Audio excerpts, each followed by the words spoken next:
जय हिंद दोस्तों, स्वागत करते हैं आप लोगों का ऑफिशियल सानू भगत यूट्यूब चैनल पर। और आज के इस वीडियो में हम लोग इंडियन ज्योग्राफी से रिलेटेड एक और नए टॉपिक को कवर करेंगे और वो टॉपिक है भारत की नदियाँ। तो दोस्तों चलिए शुरू करते हैं। दोस्तों, भारत की नदियाँ को दो भागों में बांटा जा सकता है, एक हिमालय नदी और दूसरा प्रायद्वीपीय नदी। याद रखना है, भारत की नदियाँ को किन दो भागों में बांटा जा सकता है, एक हिमालय नदी और दूसरा प्रायद्वीपीय नदी। और दोस्तों, हिमालय नदी को तीन भागों में बांटा जा सकता है और बांटा गया भी है। पहला सिंधु नदी तंत्र, दूसरा ब्रह्मपुत्रा नदी तंत्र और तीसरा गंगा नदी तंत्र। और आज के इस वीडियो में हम लोग सिंधु नदी तंत्र को कवर करेंगे और उसके आगे वाले वीडियो में ब्रह्मपुत्रा नदी तंत्र, फिर गंगा नदी तंत्र और फिर प्रायद्वीपीय नदी तंत्र को कवर करेंगे। तो चलिए सिंधु नदी तंत्र को पढ़ते हैं।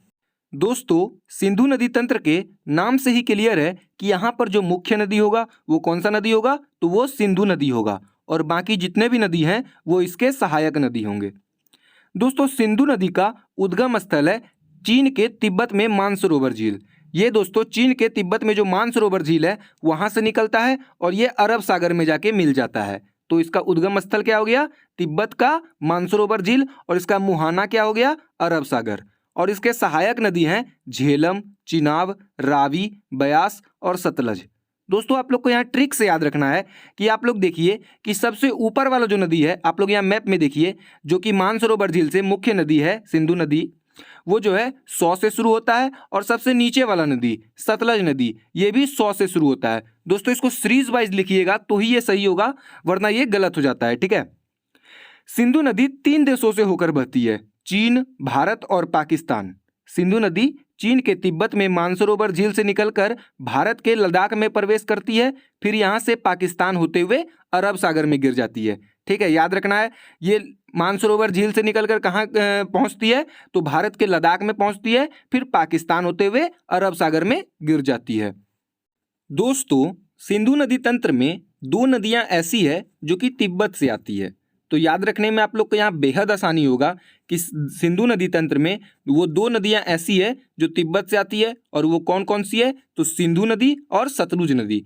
यहाँ पर आप लोग को बहुत ही आसानी होगा याद रखने में, क्योंकि इसका दोनों का नाम जो है वो 100 से शुरू होता है, 100 से सिंधु और 100 से सतलुज। ठीक है। उसके बाद दोस्तों, सिंधु नदी जो है उसके दाएं तट पर लेह शहर स्थित है। ये भी बहुत इंपॉर्टेंट है, याद रखना है। जब सिंधु नदी जो है भारत में प्रवेश करती है तो लद्दाख में इसके दाएं तट पर लेह शहर स्थित है। ठीक है। दोस्तों, सिंधु नदी तंत्र के जल को लेकर भारत और पाकिस्तान के बीच 1960 में सिंधु जल समझौता हुआ था। आने वाले वीडियो में दोस्तों आप लोग को सिंधु जल समझौता के बारे में अच्छे से पढ़ा देंगे, तो उसके बारे में भी जितना भी डाउट होगा वो भी क्लियर हो जाएगा।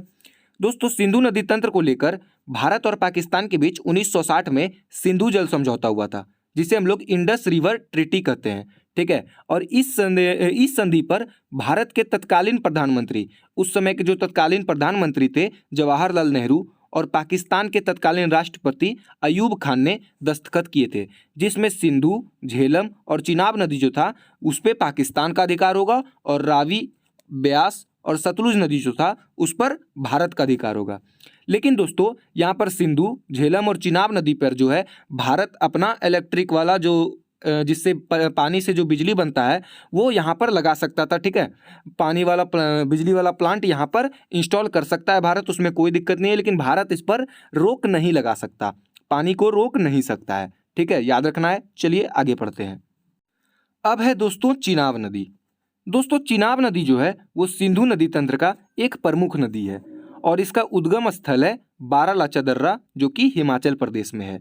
और इसका मुहाना, तो मुहाना क्या हो जाएगा, सिंधु नदी, क्योंकि ये सिंधु नदी का सहायक नदी है। ठीक है दोस्तों। और हिमाचल प्रदेश में चिनाब नदी को चंद्रभागा नदी के नाम से भी जाना जाता है। अब दोस्तों, ये भी बहुत इंपॉर्टेंट है कि हिमाचल प्रदेश में चंद्रभागा नदी के नाम से चिनाब नदी को क्यों जाना जाता है।